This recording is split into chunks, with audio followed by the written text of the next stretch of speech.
Hello everyone, welcome to double academy. बघा, DMER या पदाकरिता एक नवीन जाहिरात आलेला आहे। बघा, या ज्या पदामध्ये पात्रता काय असणार आहे, प्लस बघा कागदपत्रे काय लागणार आहे, फॉर्मची तारीख काय असणार आहे, प्लस बघा पदसंख्या काय असणार आहे, आपण या व्हिडिओमध्ये बघूयात। त्याआधी बघा, नवी मुंबई महानगरपालिका यामध्ये जे वेगवेगळे पोस्ट आहे, ANM GNM आहे, स्टाफ नर्स आहे, पशुधन पर्यवेक्षक, या पोस्ट करिता फास्ट ट्रॅक रिव्हिजन बॅच सुरू झालेले आहेत। बघा, या बॅच मध्ये ही जी परीक्षा होणार आहे, ही जी 15 तारखेला जी परीक्षा होणार, 15 जुलै ते 21 जुलै पर्यंत ही जी परीक्षा कंडक्ट करण्यात येणार आहे।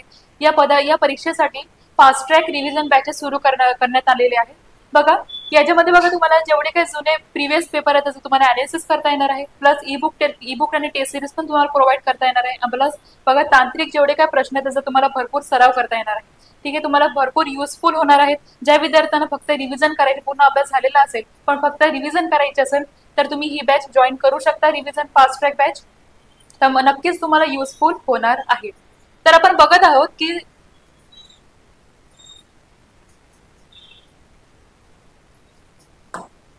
आपण बघत होतो की इथे जी DMER या पदामध्ये जेवढे काय पात्रता काय असणार आहे, कागदपत्र काय लागणार आहे, प्लस बघा फॉर्मची तारीख काय असणार आहे, प्लस पदसंख्या काय असणार आहे, तर बघूयात आपण। बघा, असे म्हटलेले आहेत की जसं की DMER या पदासाठी जी गट क, ठीक आहे, गट क मध्ये DMER या गट क या पदांमध्ये तांत्रिक व अतांत्रिक म्हणजे नॉन टेक्निकल टेक्निकल या संवर्गातील सरळ सेवेच्या कोट्याधी रिक्त पदे निघालेली आहेत। ठीक आहे, आणि ही जी एक्झाम होणार आहे बघा, आणि ही जी तुम्ही अप्लाय करणार आहे ते ऑनलाईन पद्धतीने अप्लिकेशन करायचं आहे, आणि ही जी एक्झाम होणार आहे ऑनलाईन बेस एक्झाम होणार आहे। ठीक आहे, हे सगळ्यांनी नोंद करावी। त्यानंतर बघा, ही जी सरळ सेवा भरती प्रक्रियेशी संबंधित ऑनलाईन अर्ज भरण्याबाबत सुविधा वैद्यकीय म्हणजे DMER यांच्या संकेतस्थळावर करण्यात आलेली आहे। बघा, ही वेबसाईट अशी आहे बघा, www.med-edu.in या संकेतस्थळावर तुम्ही अप्लाय करू शकता। आणि अप्लिकेशनची डेट बघा, 19 गुरुवारी म्हणजे आज 19/6/2025 पासून स्पर्धा परीक्षा 2025 या संकेतस्थळावर तुम्ही अप्लाय करू शकता असे म्हटलेले आहे। तसंच बघा, हे जे भरती प्रक्रिये संबंधित सर्व कार्यक्रम वेळापत्रक जी काय तुमची कुठलीही इन्फॉर्मेशन असेल तुम्ही या संकेतस्थळावर बघू शकता असे म्हटलेले आहेत। आता आपण बघूया जी वेळापत्रक आहेत ती कोणत्या तारखेला आणि कोणत्या वेळेला येणार आहेत। बघा, ऑनलाईन पद्धतीने अर्ज नोंदणी सुरू होण्याची जी दिनांक आहे ती बघा 16/6/2025 रोजी गुरुवारी म्हणजे 5 वाजल्यापासून ही सुरू आहे। प्लस ऑनलाईन पद्धतीने अर्ज नोंदणी दिनांक आहे ते बघा 19 जून ते 9 जुलै पर्यंत ही अंतिम दिनांक आहे। म्हणजे 9 जुलैला ही लास्ट डेट असणार आहे, ती 12 वाजलेपर्यंत असणार आहे। आता बघा, इथे ऑनलाईन पद्धतीने स्पर्धा परीक्षा जी शुल्क असणार आहे, जे तुम्ही अप्लिकेशनची फी भरणार आहात अप्लाय केल्यानंतर, ती पण ही तारीख 9 जुलैच असणार आहे। ती 12 वाजेपर्यंत तुम्ही अप्लाय करू शकता, 9 जुलै पर्यंत। आणि बघा, ऑनलाईन शिक्षणाचे जे परीक्षेचे दिनांक असणार आहे, जे तुम्हाला हॉल तिकीट वगैरे येईल ते कधी येणार, कुठे येणार बघा, संकेतस्थळावरच तुम्हाला दिसणार आहेत। आता बघा, जेवढी काही जाहिरातीमध्ये जेवढी बाबी संबंधित निवेदन आहे ते सादर करण्यासाठी ईमेल ID पण इथे त्यांनी दिलेला आहे। ठीक आहे, तुम्हाला जे निवेदन करायचं असेल, कुठलाही प्रॉब्लेम असेल तुमच्या हॉल तिकीट किंवा अप्लिकेशनचा, तुम्ही इथे करू शकता, अप्लाय करू शकता। ठीक आहे, तुम्ही ईमेल करू शकता। कुठला ईमेल ID बघा, DMER COT म्हणजे कोड 2025@gmail.com या ईमेल वरती तुम्ही कुठली संबंधित निवेदन करू शकता। तसंच बघा, हेल्पलाईन नंबर दिलेला आहे 022-610-875-18 हा एक नंबर दिलेला आहे, हेल्पलाईन नंबर। ठीक आहे, तर आता बघूयात आपण टेक्निकल आणि नॉन टेक्निकल या गट क या पदाकरिता आपण कोणकोणते पद आहेत। बघा, ग्रंथपाल या हे जे पद नाव आहे या ग्रंथपाल या पदसंख्या बघा किती, 5 इतके पदसंख्या आहेत। त्याचप्रमाणे बघा, आहार तंत्रज्ञ जे काय आहे ते बघा, रिक्त पद 18 इतके रिक्त पद आहेत। त्याचप्रमाणे बघा, इथे समाजसेवा अधीक्षक याकरिता बघा 135 इतके पद आहेत. भौतिकोपचार तज्ञ इकडे बघा रिक्त पद 17 आहेत. प्लस बघा प्रयोगशाळा तंत्रज्ञ याकरिता 181 इतके पद आहेत. प्लस ईसीजी तंत्रज्ञ यासाठी 88 इतके पद आहेत. किरण तंत्रज्ञ याकरिता 94 इतके पद आहेत. प्लस बघा इथे सहाय्यक ग्रंथपाल याकरिता 17 इतके पद आहेत. आणि बघा औषध निर्माता याकरिता 207 इतके पद आहेत. मग बघा तुम्हाला समाजसेवा अधीक्षक प्लस औषध निर्माता यामध्ये तुम्हाला सगळ्यात जास्त ऑपॉर्च्युनिटी आहे, तुम्ही अप्लाय करू शकता. आता बघा इथे म्हटलेलं आहे की दंत तंत्रज्ञ याकरिता 9 इतके रिक्त पदे आहेत. प्लस इथे बघा प्रयोगशाळा सहाय्यक याकरिता बघा 170 इतके पद आहेत. आणि बघा किरण सहाय्यक याकरिता 35 इतके पद आहेत. प्लस ग्रंथालय सहाय्यक याकरिता 13 इतके पद आहेत. व प्रलेखाकार ग्रंथसूचीकार आणि प्लस बघा डॉक्युमेंटलिस्ट व कॅटलॉगर याकरिता 35 इतके पद आहेत. व वाहन चालक याकरिता 37 इतके पद आहेत. तर बघितलं आपण जेवढे काही टेक्निकल या पदांमध्ये बघा किती पद आहेत. बघा 1058 इतके पद आहेत. तर आपण बघूया नॉन टेक्निकल करिता कोणकोणते पद आहेत. बघा उच्च श्रेणी लघु लेखक याकरिता 12 इतके पद आहेत. तर बघा निम्नलेखी लघु लेखक याकरिता बघा 37 इतके पद आहेत. मग टोटल बघितलं की 49 इतके पद म्हणजे दोन्ही पदांना मिळून एकूण पदे बघितले आपण तर 1107 इतके पद आहेत, रिक्त पद आहेत. तर तुम्हाला चांगला स्कोप आहे, तुम्ही चांगलं अप्लाय करून चांगली पोस्ट घेऊ शकता. आणि सॅलरी म्हणजे बघा तुम्हाला वेतन ही चांगले मिळणार आहे. 50,000पेक्षा सगळ्यात जास्त 50,000 पर्यंत तुमची वेतन श्रेणी असणार आहे. तर आपण बघूया जसं की शैक्षणिक अर्हता, ठीक आहे, तुमचं एज्युकेशन क्वालिफिकेशन काय लागणार आहे प्रत्येक पोस्ट साठी तर आपण बघूया. आता बघा प्रयोगशाळा सहाय्यक याकरिता bachelor of paramedical technology in laboratory of और BSc in paramedical technology in laboratory यांचे हे शिक्षण झालेले असेल हे तुम्ही प्रयोगशाळा या पदाकरिता अप्लाय करू शकता. प्लस बघा इथे म्हटलेलं महत्वाचं preference shall be given to candidate having minimum 1 year experience as laboratory assistant in government recognised hospitals. म्हणजे बघा तुम्हाला ऍज अ फ्रेशर साठी पण तुम्ही अप्लाय करू शकता. म्हणजे तुम्ही फ्रेशर असाल तर अप्लाय करू शकता, पण तुम्हाला प्रेफरन्स ज्यांना एक्सपिरियन्स आहे ऍटलीस्ट 1 yearचा त्यांना प्रिफरन्स सगळ्यात जास्त असणार आहे. तर बघा प्रयोगशाळा तंत्रज्ञ याकरिता bachelor of paramedical technology in laboratory और BSc in paramedical technology in laboratory या ज्यांचं हे शिक्षण झालेलं असेल, ठीक आहे, बॅचलर ऑफ पॅरामेडिकल किंवा बीएससी इन पॅरामेडिकल तेही या पोस्ट करिता अप्लाय करू शकणार आहात. प्लस बघा bachelor of science with physics chemistry and biology ज्यांचं हे झालेलं असेल ग्रॅज्युएशन याच्यामध्ये आणि किंवा बघा डिप्लोमा झालेला असेल किंवा बघा सर्टिफिकेट इन लॅबोरेटरी असेल त्यांच्याकडे बघा. आता बघा कुठल्याही लॅबोरेटरीचं त्यांच्याकडे सर्टिफिकेट असेल तर ते इझिली या लॅबोरेटरी असिस्टंट टेक्निशियन साठी अप्लाय करू शकणार आहात. प्लस बघा इथे सेम म्हटलेलं आहे बघा preference shall be given to candidate having minimum 1 year experience laboratory technician in government recognised hospitals. ठीक आहे, तर याकरिताही तुम्ही आता बघा कोणालाही एक्सपिरियन्स नसेल, ठीक आहे, तरीही ते अप्लाय करू शकणार आहात. प्लस आणि प्रिफरन्स कोणाला देण्यात येणार आहे बघा 1 वर्ष ज्यांच्याकडे एक्सपिरियन्स आहे त्यांना प्रिफरन्स देण्यात येणार आहे. ग्रंथपाल म्हणजे लायब्रेरियन यासाठी बघा post graduate degree in arts commerce and science हे विद्यार्थी लायब्रेरियन साठी अप्लाय करू शकता.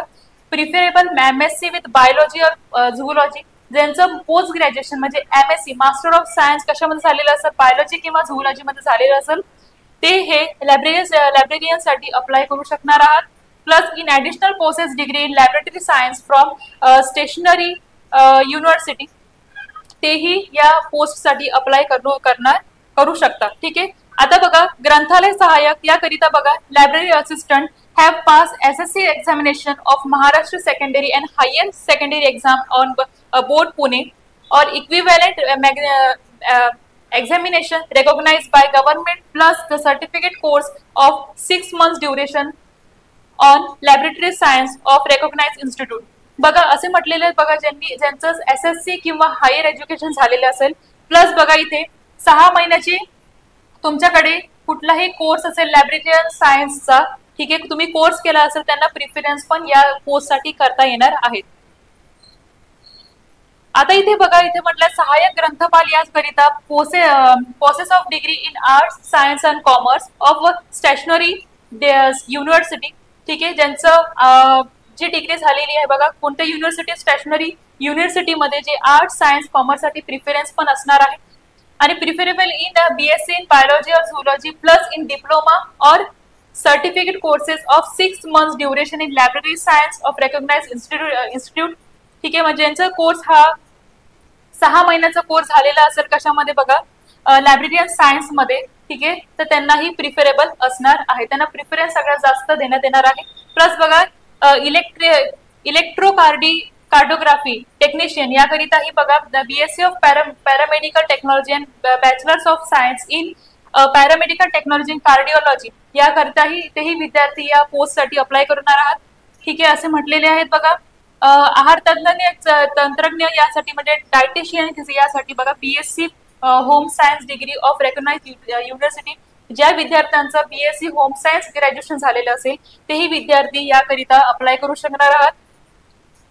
आता औषध निर्माता कर बघा औषध निर्मात्यासाठी HSC of any equivalent examination recognised by government, ठीक आहे, तर HSC झालं असेल किंवा या औषध निर्मात्याच्या रिलेटेड ज्यांनी कुठलाही ग्रॅज्युएशन किंवा कुठलाही एक्झामिनेशन दिलेली असेल तेही या पोस्ट करिता अप्लाय करू शकणार आहात, ठीक आहे.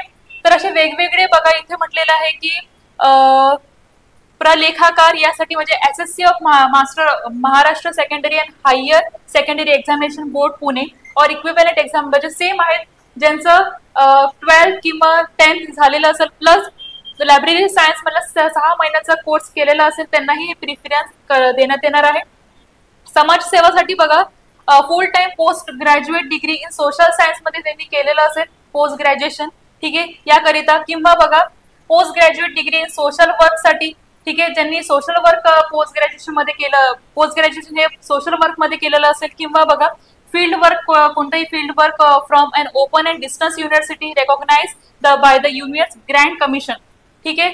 तर ज्या विद्यार्थ्यांनी बघा सोशल सायन्स सोशल वर्क हे जे त्यांनी पोस्ट ग्रॅज्युएशन केलं असेल किंवा त्यांना एक्सपिरियन्स कुठला जे काही रिलेटेड असेल तेही तुम्ही या पोस्ट करिता अप्लाय करू शकणार आहात. आता असे म्हटलेले आहेत बघा क्षय किरण तंत्रज्ञ बघा courses of degree of bachelors of paramedical technology in radiography और BSc in paramedical technology in radiography या विद्यार्थ्यांनाही हे या पोस्ट करिता अप्लाय करू शकणार आहे तुम्ही. आता असे बघितले बघा भौतिक उपचार तंत्रज्ञ म्हणजे बघा have higher secondary school certificates maximum with science subject, ठीक आहे, यांना प्रिफरन्स काय असणार आहे सायन्स सब्जेक्ट साठी तुमचं म्हणजे कंपल्सरी तुमचं सायन्स या सब्जेक्ट मध्ये जे काही सर्टिफिकेट असणे म्हणजे पास असणे आवश्यक आहे असे म्हटलेले आहे. आता बघा हे इम्पॉर्टंट आहे बघा वाहन चालक याकरिता should be not more than 38 years of age, ठीक आहे, तर 38 इयर्स पेक्षा जास्त जे कॅन्डिडेट आहे ते अप्लाय करू शकणार नाहीत. should be possess driving license to drive a light motor vehicle or medium passenger motor vehicle or heavy passenger motor vehicle under the motor vehicle act, या ऍक्ट नुसार ते इश्यू ऑथराइज आहे. तुम्हाला तुमच्याकडे लायसन्स असलं पाहिजे ड्रायव्हिंग लायसन्स अशी म्हटलेली आहेत. First plus should be have pass secondary school certificate from the recognised school, तुमचं 10th 12th असणं आवश्यक आहे असे म्हटलेले आहेत. तर बघा have a clean record of driving motor vehicle and possesses good health, ठीक आहे, तुमचा जो रेकॉर्ड आहे ड्रायव्हिंग लायसन्सचा तो क्लिअर असला पाहिजे असे म्हटलेले आहे तिथे. तर आपण बघितले जेवढे काही टेक्निकल आहे त्याकरिता कोणत्या पदे आणि कोणते तुमचं शैक्षणिक पात्रता लागणार आहे ते आपण बघितलेलं आहे. आता बघा इथे उच्च श्रेणी लघुलेखक SSC व इक्विव्हॅलेंट एक्झामिनेशन असले पाहिजे किंवा शॉर्ट हँड स्पीड असली पाहिजे म्हणजे 120 इतकी स्पीड शॉर्ट हँड तुमची स्पीड असली पाहिजे रिक्वायर्ड असणार आहे. आणि टायपिंग इंग्लिश आपली 14 इतकी टायपिंग स्पीड असणार आहे आणि मराठीमध्ये 30 रायटिंग स्पीड इतकी असली पाहिजे असे म्हटलेले आहे. निम्न श्रेणी लघुलेखकसाठी SSC इक्विव्हॅलेंट एक्झामिनेशन असले पाहिजे, म्हणजे तुमचं 10th असणं आवश्यक आहे. आणि शॉर्ट हँड स्पीड 100 इतकी स्पीड असली पाहिजे तुमच्या शॉर्ट हँड स्पीड मध्ये. आणि टायपिंग इंग्लिश किती असलं पाहिजे बघा, 40 इतकं टायपिंग स्पीड असलं पाहिजे, प्लस मराठीमध्ये 30 इतकं टायपिंग स्पीड असलं पाहिजे. असे आपण बघितलेलं आहे की कोणकोणत्या आपण कोणत्या पदासाठी शैक्षणिक पात्रता लागणार आहे आपण या व्हिडिओमध्ये बघितलेलं आहे. तर वयोमर्यादा बघा, खुलास प्रवर्ग जे काही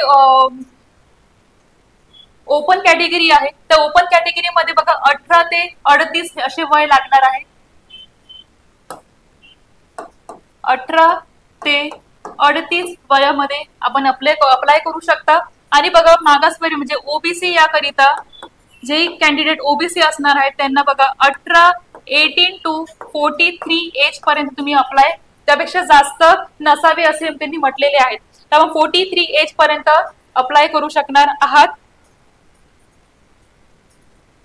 आता इथे म्हटलं जेवढे पदवीधर आहेत त्यांना बघा 55 एज पर्यंत तुम्ही अप्लाय करू शकता. ज्यांचं एज 55 आहे त्यांच्यासाठी चांगली अपॉर्च्युनिटी आहे. तर तुम्ही 55 एज पर्यंत ज्या विद्यार्थ्यांचं असेल तुम्ही अप्लाय करू शकणार आहात. आता बघा स्वतंत्र सैनिकांचे पाल्य असेल, ठीक आहे, त्यांना बघा असे म्हटलेले आहेत की महाराष्ट्र शासन सामान्य प्रशासन विभाग शासन निर्णय क्रमांक निबक असे म्हटलेले आहेत. बघा यांना वेगळं प्राधान्य देण्यात येणार आहे. जे काही स्वतंत्र सैनिकांचे जे पाल्य आहेत त्यांना वेगळं प्राधान्य देण्यात येणार आहे असे म्हटलेले आहेत. आता बघा जे जनगणना कर्मचारी व सण या जे निवडणुका होतात या जे कर्मचारी असतात त्यांना बघा कमाल वयोमर्यादा 45 इतकी असणार आहे. ते 45 म्हणजे 45 एज पर्यंत तुम्ही अप्लाय, तुमचं एज 45 असेल तर तुम्ही अप्लाय करू शकता, ठीक आहे. 45 एज हे लिमिट आहे. प्लस बघा खेळाडू असेल उमेदवारांसाठी बघा इथे म्हटलंय उत्तम वयोमर्यादा वय 43 असेल किंवा मागासवर्गीय कर्मचारी यांना देखील उत्तम वयोमर्यादा 43 इतकी असणार. म्हणजे तुमचं एज लिमिट काय असणार आहे बघा 48 इतकं एज लिमिट असणार आहे असे म्हटलेले आहेत. तर दिव्यांग असेल तर त्यांना बघा 48 वर्षापर्यंत इतके तुम्ही 48 चे असाल, 48 एज लिमिट इतकी असणार आहे, तुम्ही 48 एज पर्यंत ही अप्लाय करू शकता. प्लस बघा प्रकल्पग्रस्त भूकंपग्रस्त उमेदवारांसाठी बघा किती असणार आहे 45 इतके वर्ष असणार आहे असे म्हटलेले आहे. माजी सैनिक उमेदवारांसाठी बघा इथे म्हटलेले आहे 18 कमी व 18 पेक्षा कमी किंवा 43 वर्षापेक्षा जास्त नसावे असे म्हटलेले आहे. तर आपण बघितल्या वयोमर्यादा काय आहे, ठीक आहे. आता आपण बघूया की कागदपत्रे काय लागणार आहेत. तर बघा कागदपत्रे बघा आधार कार्ड लागणार आहे. तुम्ही जेव्हा अप्लिकेशन अप्लाय करणार आहात त्यासाठी बघा कागदपत्रे लागणार आहेत.